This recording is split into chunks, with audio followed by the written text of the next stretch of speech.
नमस्कार। आज हम लोग हिंदी साहित्य से संबंधित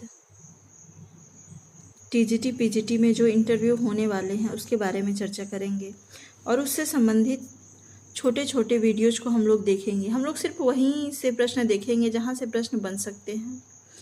चूँकि हम लोग इंटरव्यू देने जा रहे हैं, रिटन एग्ज़ाम जो लोग पास कर चुके हैं, क्लियर कर चुके हैं, तो ये बात तो क्लियर है कि भाई उन्होंने पढ़ा है और उनके अंदर योग्यता भी है।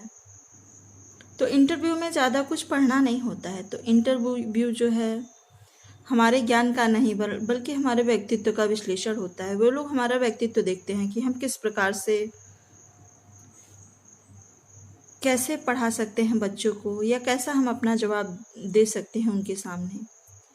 थोड़े समय में हमें अपनी योग्यता को वहाँ साबित करना हो सकता है हमें बहुत कुछ आता हो लेकिन हम वहाँ बोल ना पाएँ। तो इसलिए हमें बहुत ज़्यादा नहीं पढ़ना है, लेकिन हाँ अपना कॉन्सेप्ट क्लियर रखना है। रिटेन एग्ज़ाम में क्या होता है, हमारे सामने 4 ऑप्शन होते हैं, तो देखने पर भी कभी कभी ऐसा होता है हमें जो चीज़ याद रहती है देखने पर याद आ जाती है। तो इंटरव्यू में हमें जो मेन चीज़ है उसे अच्छी तरह से याद होना चाहिए। मतलब जब वो लोग क्वेश्चन पूछें तो तुरंत हम उसका उत्तर दे सकें। तो इसी को ध्यान में रखते हुए हम लोग छोटे छोटे वीडियोज में जो हिंदी साहित्य से संबंधित है इसको जानेंगे और उसके बाद इंटरव्यू से संबंधित अन्य बातों पर भी चर्चा करेंगे। तो चलिए हम लोग हिंदी साहित्य के काल विभाजन और आदिकाल के नामकरण से संबंधित शुरू करते हैं कि यहाँ से क्या प्रश्न पूछे जा सकते हैं। तो हिंदी साहित्य काल विभाजन और नामकरण।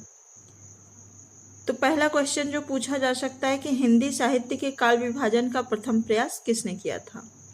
तो हिंदी साहित्य के काल विभाजन का प्रथम प्रयास जो है जॉर्ज ग्रियर्सन ने किया था। इसके पहले जो इतिहासकार हुए उन्होंने काल विभाजन का कोई भी प्रयत्न नहीं किया। इसके बाद आता है दूसरा क्वेश्चन, ग्रियर्सन ने हिंदी साहित्य को कितने भागों में बांटा। तो ग्रियर्सन ने हिंदी साहित्य के इतिहास को 11 भागों में बांटा, जो क्रमशः उनके नामों के आधार पे इन्होंने प्रवृत्ति के आधार पे इसका विभाजन किया है।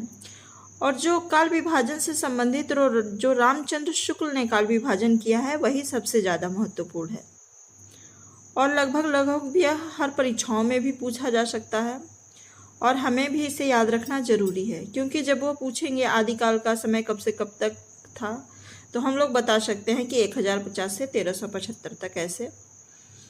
तो रामचंद्र शुक्ल का काल विभाजन जो है श्रेष्ठ माना जाता है तथा इसी को सर्वसम्मति से सही काल विभाजन माना जाता है। तो हम लोग रामचंद्र शुक्ल के काल विभाजन को देखते हैं। आदिकाल को रामचंद्र शुक्ल ने क्या कहा है। तो आदिकाल को रामचंद्र शुक्ल ने वीर गाथा काल कहा है और आदिकाल का समय रामचंद्र शुक्ल ने है 1050 से 1375 ईस्वी माना है। इसके बाद आता है आदिकाल के बाद भक्तिकाल।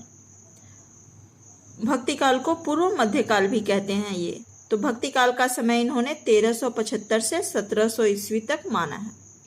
इसके बाद आता है उत्तर मध्यकाल। उत्तर मध्यकाल को रीतिकाल भी कहते हैं और रीतिकाल का जो समय है 1700 से 1900 ईस्वी तक माना जाता है। इसके बाद आता है आधुनिक काल। आधुनिक काल को गद्यकाल के नाम से भी जाना जाता है और गद्यकाल को रामचंद्र शुक्ल ने 1900 से 1984 ईस्वी तक माना है। तो ये है आचार्य रामचंद्र शुक्ल का काल विभाजन, जिसके आधार पर हिंदी साहित्य का काल विभाजन किया गया है। अब इसके बाद हम लोग आते हैं, ये चीज़ें हमें एग्जैक्ट याद होनी चाहिए, क्योंकि जब वो पूछें कि वीरगाथा काल का समय बताइए तो हम लोग बता सकें आदिकाल का समय 1050 से 1375 ईस्वी है।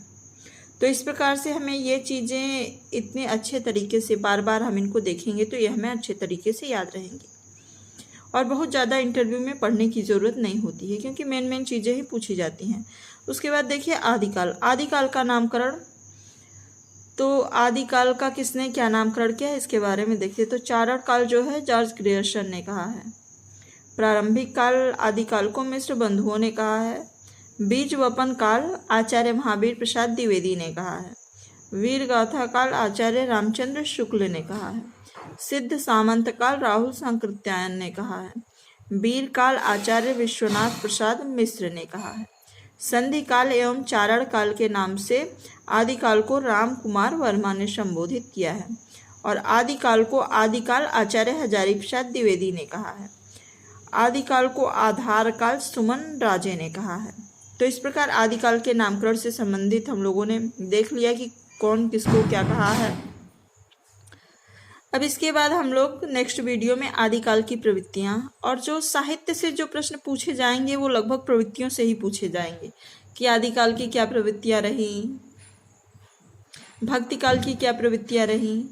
तो आगे आने वाले वीडियोज में हम लोग इसकी प्रवृत्तियों के बारे में देखेंगे और क्रमशः जितने भी क्वेश्चन बन सकते हैं छोटे छोटे, तो जो इंटरव्यू से संबंधित हो सकते हैं, जहाँ से प्रश्न पूछे जा सकते हैं, हम लोगों को लगभग जो मेन कवि हैं उनके बारे में भी पता होना चाहिए, क्योंकि वहाँ से भी क्वेश्चंस पूछे जाते हैं। जिन लोगों का इंटरव्यू हो चुका है, जो लोग पहले इंटरव्यू दे चुके हैं, उन लोगों से बात करने पे ये पता चलता है कि कवि जो मेन होते हैं उनके बारे में भी पूछी जाती है।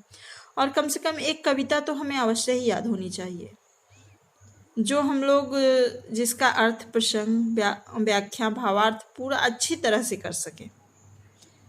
तो चलिए नमस्कार। आगे के वीडियोस में हम लोग आदिकाल की प्रवृत्तियां देखेंगे और इंटरव्यू के में किस प्रकार के क्वेश्चन पूछे जाते हैं इसके विषय में चर्चा करेंगे। नमस्कार।